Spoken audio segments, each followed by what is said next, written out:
The New Year Dragon Dilemma, A to Z Mysteries Super Edition. And this is by Ron Roy.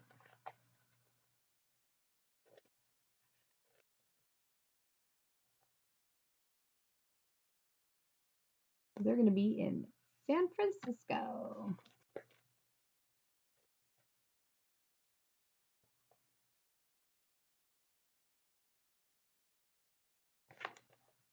Chapter 1. Holden, here we are, Dink yelled. Sorry we're late. Dink, Josh, and Ruth Rose ran toward the tall young man with black hair. It was February school break, and the kids were with Dink's father in San Francisco, California. Mr. Duncan had business meetings, and he had brought Dink and his two best friends along. They were staying at the Bayside Hotel. The hotel was near Chinatown, where a lot of Chinese people lived and had businesses. So once again, here's the picture. There's Holden. Hi, guys, Holden said. Holden Wong was leaning against a three-wheeled buggy he called his green machine. The contraption looked like a bike, and Holden pedaled it like a bike.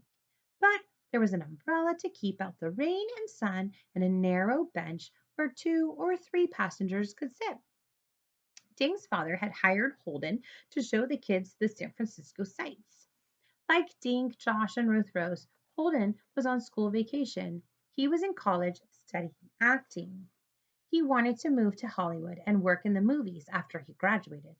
I like your shirt, Ruth Rose said. We matched today. Holden's t-shirt was lime green. It said Green Machine on the front with a map of San Francisco on the back. It was a cool day, and he had tied a white sweater around his waist. Holden unlatched a small compartment under the passenger bench. He pulled out a green, helmet-shaped lime. I like your outfit too, he said. Ruth Rose liked to dress in one color. Today, she had chosen green for her sweatshirt, pants, sneakers, scarf, and hat. Gee, Dink, and I should have worn green too, Josh said. We'd look like a salad. Josh carried his sketchbook and a few pencils. He wanted to be an artist when he grew up. Dink grinned at Josh. Not everything is about food, Josh, he said. Hop on, Holden said. We're going to Fisherman's Wharf. What's there? Dink asked after they sat on the bench. Lots of stuff, Holden said. Fishing boats, shops, food stands, and tons of tourists. He strapped on his helmet and pedaled into traffic. Ruth Rose pulled out a small guidebook from a pocket. I read that there are seals at Fisherman's Wharf, she said. Will we be able to see them?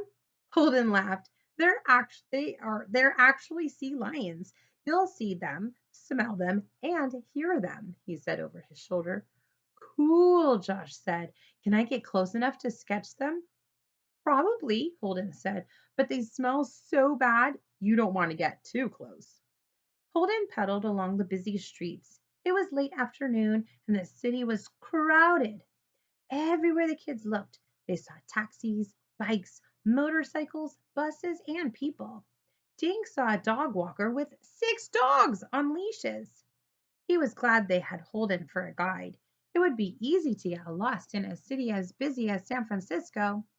Hold on, Holden yelled over his shoulder. Steep hill! The street dipped down suddenly, making Dink's stomach do a little flip-flop. Far ahead, he could see the ocean. It's like a roller coaster ride, Josh cried. The street leveled off at the bottom, and soon they arrived at Fisherman's Wharf. Holden parked his bike, and everyone hopped off. Thin fog swirled around them. What's that honking noise? Josh asked. The sea lions, Holden said. Follow me. The kids gaped as they walked beside Holden. They had to dodge people buying ice cream, pretzels, and coffee from street vendors. Dink saw several jugglers and artists who sketched people for money. One man had a cat that was doing tricks. This is like a carnival, Ruth Rose said. As they walked closer to the ocean, the fog grew thicker and the sea lion honking got louder. Dink took a deep breath, enjoying the ocean smell. Through the fog, he saw several small boats tied to moorings at the end of piers. or the end of piers. I see the sea lions, Josh said, pointing. Let's go closer. The kids and Holden pushed through the crowd. Look, Holden said, pointing past a sign that said Pier 39. A long pier jutted out into the water near dozens of floating wooden docks. Dark brown sea lions had taken over the docks.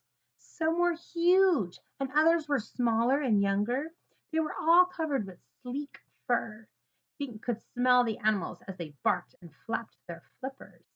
This is so amazing, Dink said. They don't look like they're afraid of all these people. Oh, they're not afraid, Holden said. They probably think we're pretty funny looking. Do they stay here all year? Ruth Rose asked. Some do, Holden told her, but a lot of them migrate to other places. What do they eat? Josh asked. He had opened his sketchbook and was quickly drawing one of the larger sea lions. Mostly fish, Holden said. In fact, a lot of the fishermen are mad at the sea lions because they're both after the same fish. Can we feed them? Josh asked. Holden shook his head. Against the law, he said, pointing to a sign on a utility pole. The sign said, Do not feed the sea lions. Then he pointed to a small metal box at the top of the pole. That's a camera. They're all over the place. Just to stop people from giving food to the sea lions? Ruth Rose asked. No, there are lots of pickpockets around here too, Holden said. So hold on to your wallets. Ruth Rose pulled up the hood of her sweatshirt. It's cold here, she said. Not as cold as home, Dink said. Back in Connecticut, where they lived, there was a foot of snow on the ground.